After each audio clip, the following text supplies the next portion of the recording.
my parents saw that I was headed in a route that I'd be led astray. So they made me go to church, Bible studies, choir practice, youth nights, prayer meetings, Sunday morning service, Sunday night service. It was a lot of church, man. I developed a skill of learning to live in two different worlds. One world was sacred, where I had Christian friends and I read the Bible and I would do Sunday school competitions. In another world, I was with my friends and living a sinful life. And in 2009, I was arrested for a DUI. And that changed my life because I was the accomplished kid. I was the successful kid.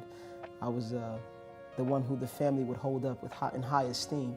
But I was living a double life, and I had all these inner emotions that I didn't know what to do with.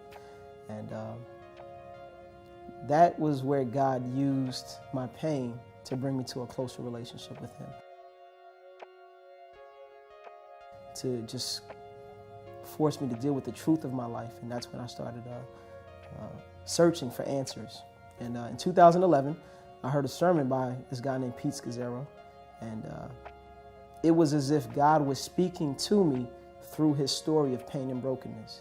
And fast forward, I visited New Life, and it was great that I could see someone who was experiencing what I experienced and journeying through that pain and difficulty in a real way. But I needed to find practical steps to do it. And that's why I took the EHS course. You can't change what you don't acknowledge. So the messages that I was taught, I needed to identify what I believed from my family of origin that I needed to unlearn and basically allow my mind to be transformed by the renewal and reading the Word and understanding who God is in a real way. But the EHS course gave us the language that was accessible. It gave us a safe community where we didn't judge each other and people didn't act defensively when they heard things that were inconsistent with what they believed to be true. And it gave us a biblical context to understand how emotionally healthy spirituality is all throughout the scriptures.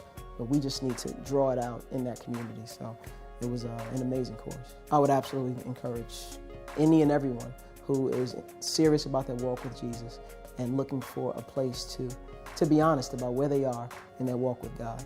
There are certainly moments where God meets you in a real way and there's a shift internally, but this is very much a process and it takes intentionality, and it's gonna be hard.